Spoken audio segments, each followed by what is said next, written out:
Police state. China wants to track all cars with RFID chips. People in the Chinese government are probably the only people in the world who read George Orwell's 1984, if they can find a copy, and say, Oceania sounds like a nice place. They have so much freedom.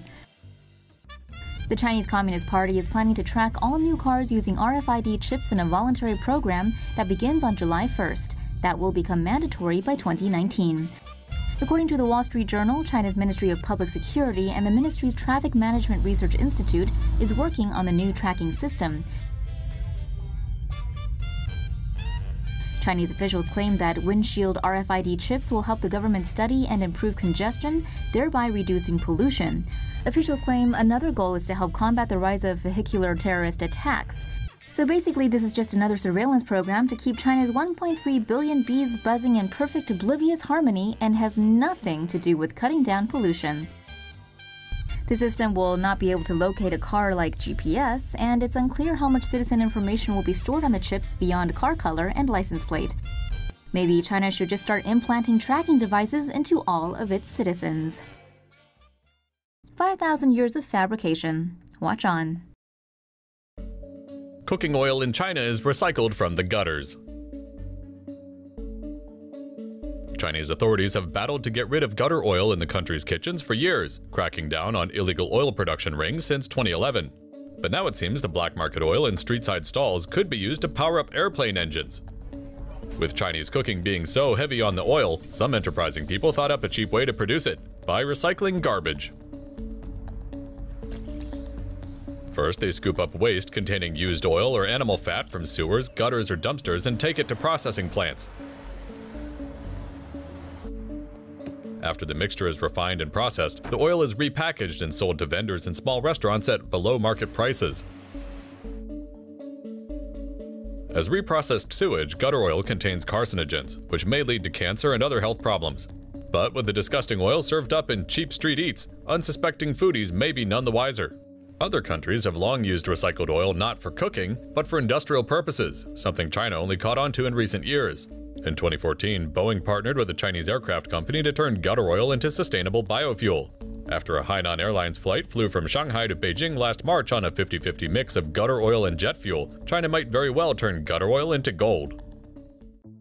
China is building a city covered in plants. The world's first forest city, designed by Italian architect Stefano Borelli, is currently under construction in southern China and is expected to be completed by the year 2020. The forest city is located in a mountainous region north of the city of Liuzhou in southern China. The city will host 30,000 people and will include offices, houses, hotels, hospitals, and schools. The buildings will draw on geothermal energy to provide cooling and heating systems for interior air conditioning.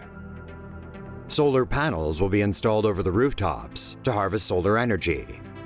A total of 40,000 trees and almost 1 million plants representing over 100 species will be planted on building facades, in parks, and on city streets. The trees and plants will absorb an estimated 10,000 tons of carbon dioxide and 57 tons of fine dust pollutants each year. Meanwhile, the greenery will produce 900 tons of oxygen annually. A fast rail line will connect the forest city to Liuzhou, a city with a population of some 3.7 million. Vertical forests have become a recent popular concept in architecture. Nanjing in eastern China is currently building 2 green towers that can absorb 25 tons of carbon dioxide a year.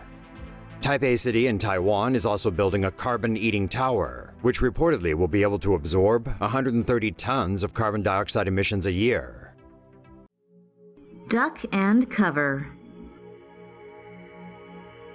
China's Tiangong-1 space station is set to come crashing into Earth within the next few months. The Tiangong-1 was launched in 2011 as part of China's push to become a space superpower and has been used for manned and unmanned missions. In 2016, Chinese officials confirmed that they lost control of the space station and that it would crash into Earth in 2017 or 2018. Over the past few weeks, the 8.5-ton station has dipped below 300 kilometers in altitude. When the Tiangong-1 was operational, the lab orbited at an altitude of 370 kilometers. Most of the space station is expected to disintegrate in the atmosphere, but experts say some parts weighing up to 100 kilograms could reach the Earth's surface. The lower the altitude, the denser the atmosphere, and the faster the Tiangong-1 will burn up. China's space agency has told the UN it expects the Tiangong-1 to crash between October 2017 and April 2018. The craziest air pollution protection masks people wear in China. Air quality and pollution levels have gotten so bad in Beijing that the government has issued a red alert for the first time, warning people to stay inside with their air purifiers or face one of the smoggiest polluted atmospheric conditions on Earth.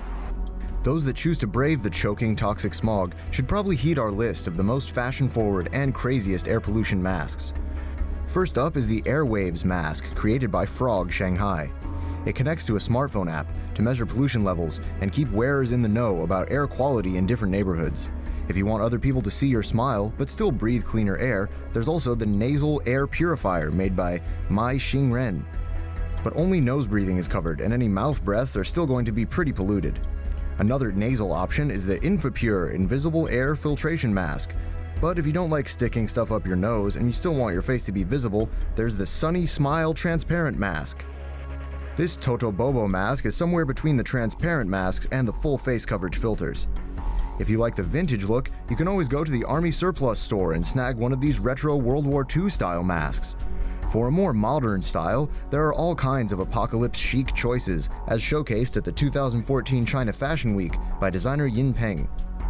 Joggers and runners need to be especially careful when taking deep breaths of pollution while getting some exercise.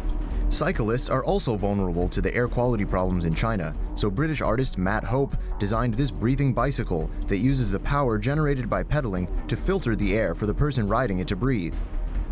Another innovation in air purification by artist Chu Chi uses a natural solution by attaching a breathing apparatus to a box with a plant inside that produces pure oxygen. These artist mock-ups show clothing that has the face mask built in. Are these the future of breathing? Imagine what these kids will be wearing on their faces by the time they're old enough to choose for themselves. These people certainly have some interesting taste, and it looks like there's a lot more where that came from. China planning on going full Big Brother in 2020. China is nothing if not innovative when it comes to finding ways to exert control over their people, and it looks like they're rolling out an entirely new way to spy on the public. Beijing plans to launch its social credit system nationwide by 2020 to rate the trustworthiness of 1.3 billion people by assigning each individual a score. The system will take things into account such as credit history, contract obligation fulfillment, personal characteristics, behavior and preferences, and interpersonal relationships to calculate a score. Once the system becomes mandatory, people with low scores could be punished with slower internet speeds, be denied access to certain restaurants, nightclubs, or golf courses, and restricted from traveling. Scores will also affect an individual's rental applications, ability to secure insurance or a loan, as well as social security benefits. Only one question remains: why aren't you in China right now? Beijing fuming after U.S. sends ships to South China Sea. For a nation claiming to be a global superpower, China sure whines a lot. According to two American officials, two U.S. Navy warships sailed near the South China Sea islands on Sunday while carrying out freedom of navigation operations. The USS Antietam, a guided missile cruiser, and the USS Higgins, a guided missile destroyer, came within 12 nautical miles of the Paracel Islands. One of the U.S. officials told Reuters that the American vessels carried out maneuvering operations close to Tree, Lincoln, Triton, and Woody Islands in the Paracels. Tensions have been on the rise in the area after China, for the first time, landed one of its long-range H-6K strategic bombers on one of its man-made islands in the Paracels, Woody Island. China claims they confronted the American ships and gave them a good finger-wagging, but here's the problem, Beijing. That ain't your sea.